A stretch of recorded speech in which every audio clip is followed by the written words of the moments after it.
Hi, this is Blake, and this is an introduction to the new Tasking Manager, Tasking Manager version 3.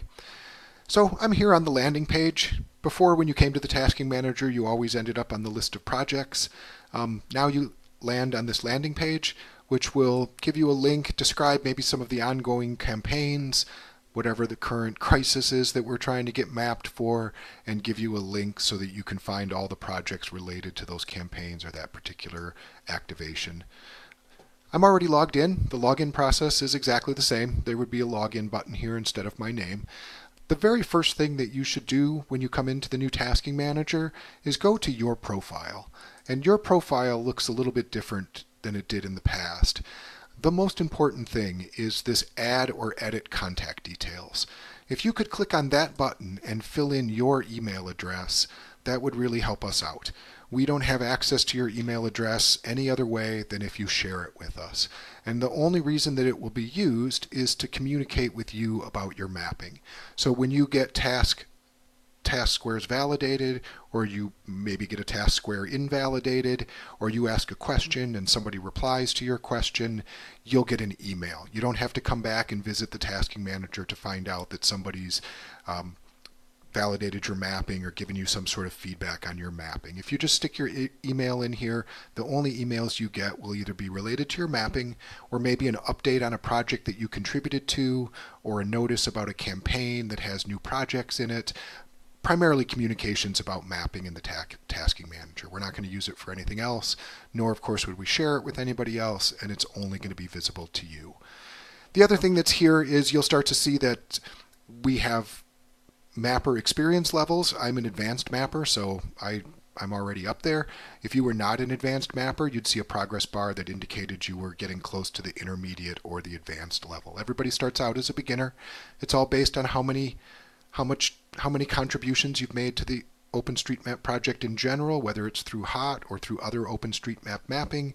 But the reason that we start keeping track of your experience level is because now you can also add an experience level on projects to help you find projects that are right for your current experience level. If you go down a little bit, you'll see this is very similar to what was in Tasking Manager 2. You'll see a list of all the projects that you've contributed to, so if you want to come back and work on one, it's very easy to come back and find it and work on a project that you've already worked on. And then down here it gives you a map view of all the places that you've contributed. And you can see if I just hover over these things, it pops up the project that I contributed to, and I could click on the title and that would take me to the project. So please come and visit your profile page. You'll get to see what experience level the system thinks you're at, and most importantly, you can give us your email address. So I'm going to go back to the contribute page, or actually I'm going to go back to the front page. So you can click on Start Mapping here, and it will take you to the list of projects. This contribute link is also that exact same thing. It takes you to the list of projects. Find a project to contribute to. And that's what this means up here when it says contribute.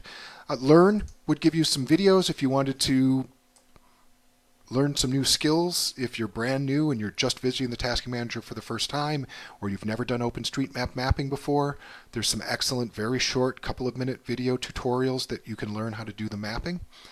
The About page gives us a little bit of information about the Tasking Manager, including the people who have made it possible. These are the people that supported the development and made it possible for us to generate this open source application. What's new? This is going to cover much of the same information that I'm covering here. Kind of tells you what's new for mappers, tells you what's new for people who do validation, and it'll tell you what's new for people who are doing project management. There's a separate video for, this is primarily focused on mappers. There's a separate video for people who are focused on validation that will help you find out what's new as far as validation goes. So I clicked on the Contribute tab, and it brought me to the list of projects, and this is very similar to the Tasking Manager 2. Clicking on any one of these projects, it's sorted by priority. Those are all urgent.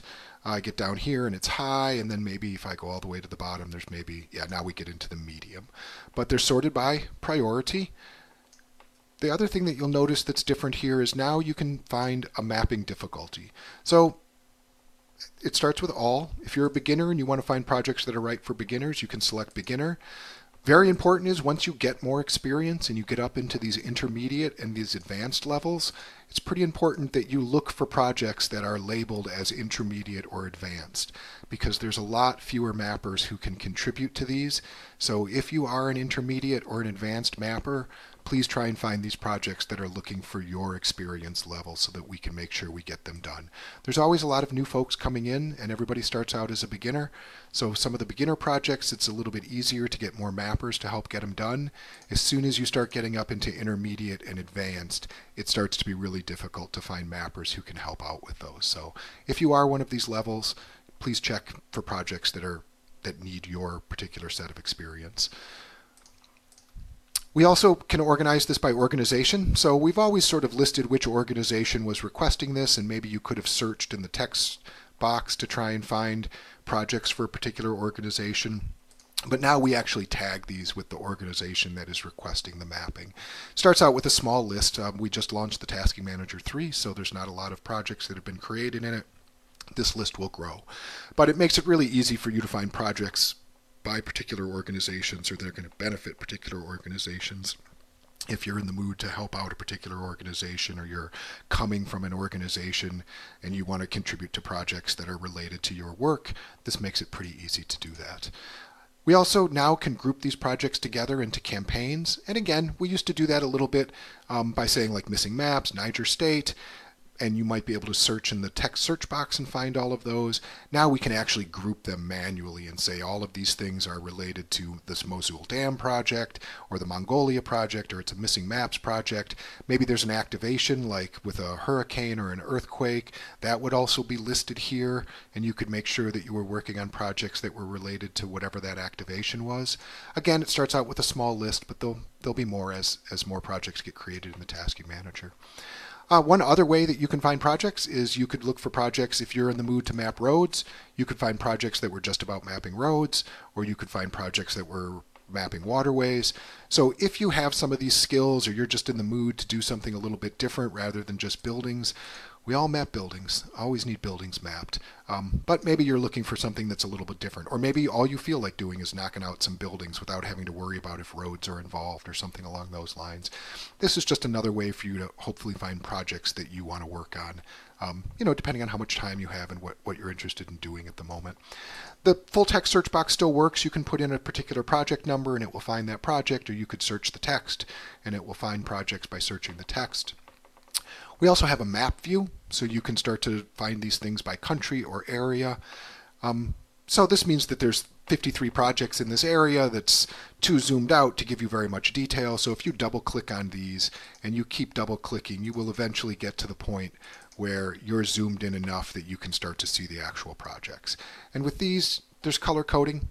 So you can see urgent, high, medium, and low priority. So hopefully you would be able to find a project you wanted to. You click on it.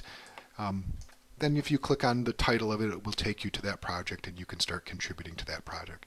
This one's 100% mapped. It still needs validation. It's currently active. That's why it says published. So that's just another way to help find projects. But other than that, it could be very similar to what you're used to, where you show up on the list of projects and you grab the one that looks like it needs mapping still, based on the priority or based on what you've mapped before. Grab a project and get started. So you can click anywhere on these cards or this whole panel here. You click on it and it will take you to the project. And these are organized a little bit differently than they were previously. The description of the project will always be up at the top, as well as details about the project, when it was published, last updated, if it's part of a campaign, which organization it's for, if there's any required mapper levels. This will probably take a while to get used, but it's possible that we could say only experienced mappers. Generally, they're going to say anybody can contribute to it, but we'd like you to try and follow. If it's a beginner project, anybody can contribute to it. If it's intermediate or advanced, it would be good if you were a little bit more experienced mapper before you contributed to them. You also have the option of sharing these projects on Twitter or Facebook or LinkedIn. That's great. We encourage you to share these things. If you contribute to a project, by all means, add it to your Facebook or do a tweet about it and try and interest some of your friends in coming in and doing it too. If they've never done it before, they can always go to this Learn page, and literally in about 10 minutes they'll know everything they need to know and they can start contributing too. So the Instructions tab, this is very similar to what's in the Tasking Manager too. These are tabs, Instructions, map, validate, and questions and comments. So the instructions tab has all of the instructions for the project. Looks a lot like it did before. The entities to map, what's going to go in the change set comments, and then as far as specific instructions go, the specific instructions. Always review those. The biggest difference is that there is a separate tab for mapping and there's a separate tab for validating. So before these used to just be one tab, but now they're two separate tabs. Like I said, we'll do a video that's specifically about validation, and we'll explain to you, you get some additional information when you click on the validate tab that you never got before. But for now, we're going to concentrate on mapping, so I'm going to go ahead and click on the map tab. This is just like it was before. You can come in here and you can click on a task square, and you can get ready. You can say start mapping, you can say select another one. Clicking off unselects it. You can see there's a little bit, I'm going to go ahead and click on a task square here. By the way, down here, this button, you can now switch and you can actually look at imagery. So you can get a sense of what this is going to look like before you dive in and start mapping when you're trying to pick a task square. Right now it's map box. This is the way that it always was the OpenStreetMap rendering. You may have some additional imagery options when this goes live, but at the moment it's map box. But it gives you a little bit of a preview so you can kind of see what this is going to look like when you dive in. Again, it's intended to help you find a task square that's good for you or that you have enough time to get done. So feel free to change the background imagery when it comes time to select a task. I'll just leave it on the aerial imagery for now. I'm going to zoom out a little bit and figure out what I was doing. So I have a task square clicked on.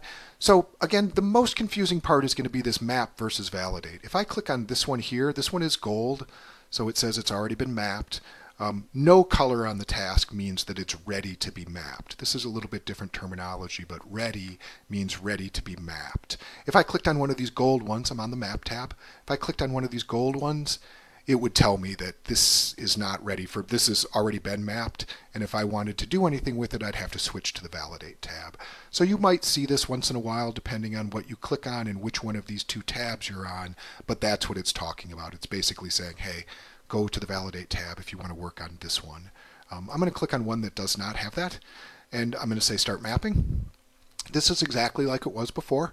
You would start your editor, you'd pick whichever editor you work on. The ID editor, JASM, Potlatch, Field Papers is probably used much less than the other options. But you would pick the editor that you want, you would say start editor, and you would get taken over there and you'd start doing your mapping. When you're done mapping, so let's pretend I've been out there, I've mapped this. When you come back, you're either going to mark this completely mapped if you feel like you've mapped everything in the instructions. This was about buildings, so if you feel like you've mapped every building in here, you would mark it as completely mapped. If you have to stop before you've finished your task, you would click on Stop Mapping, and that would just release it for somebody else to check out. Let me just say Start Mapping. Now you have one additional option, is if this was bad imagery, like let's say this was all low-res imagery or this was covered in clouds, you could just mark it as bad imagery. That's a new option that you never had before. You could also split this task if you looked at this and you decided, oh, this is way too much to get done in 10 or 15 minutes. Task squares we try and target so that you can get them done in 15, 20 minutes. It shouldn't take you too long to get a task square done. So if you look at this and you decide, oh, this is going to take forever, you can go ahead and split the task. And that'll go ahead and make it 4 smaller tasks. Some of these people have already split because it's very dense, but that's what that split task button is all about. You only can split the task once you've clicked on Start Mapping. So the legend is a little bit different here. I said ready means it's ready for mapping. This means it's been mapped. If they're dark, it means it's bad imagery. Validated is green, invalidated is red. Locked means somebody's working on it. And if you see this, deep blue outline around it, that means that it's locked by you. You can always get back to, if you click off, you can always get back, or you click on another task. You can always get back to the one that you were working on by clicking on Reselect Locked Tasks. So let's, I did my mapping and I'm going to come back here and I didn't quite get it all done, so I'm just going to say stop mapping. And I might leave a note, typically on a task, if it's about this particular task, and say something like, I did the northwest corner. You might leave a note for the next person who comes in, and I would say stop mapping. And now the next person who clicks on that knows that, oh, somebody did the northwest corner. maybe I had a question, I could have asked a question about it. But if you have any questions or comments about the project as a whole and not about one particular task, that's what this questions and comments tab is about. The name of this might change. We might change this to Get Help because it's about getting help. So if you have a question about the project, not just one particular task square, but you have a question about the project in general, you're not too sure what to do, or you want somebody to review your mapping or something along those lines, click on the Questions and Comments tab. You don't have to have a task checked out. It doesn't matter. And here's a chance for you to ask a question. People who do validation, more experienced mappers, or even you, if you're a beginner mapper, feel free to look at the Questions and Comments tab and maybe see if other people had questions that have been answered before you get started mapping. It might very well help you once you jump in there and start mapping to see issues that other people have come up with. I'm going to guess it's going to be a lot of questions about imagery. Which one should I use? These seem misaligned. So feel free to check the Get Help or Questions and Comments tab when you get started mapping. But if you have a question or you want to leave a comment about this project, this is the place to do it. And you would type in whatever it is here, like not sure which imagery to use. And then you can click on this additional link right here that says Contact a Project Manager. And it'll go ahead and put in the project manager's name to make sure that this question gets directed to the project manager, especially if it's something like about imagery. That's really helpful to do because we need the person who's responsible for this project. If you have a really important question or you're really confused and you need an answer from somebody who knows, go ahead and click on Contact the Project Manager and it'll put their name in there. And then just say Add Message, and it'll go ahead and add that message to that particular project. So the important thing is that these questions and comments are at the project level, as opposed to sometimes when you leave questions or comments like I did on this particular task, which I was saying I did the northwest corner. People are only going to see that when they click on that particular task. But questions and comments, they're going to see for the whole project. And people should check this regularly.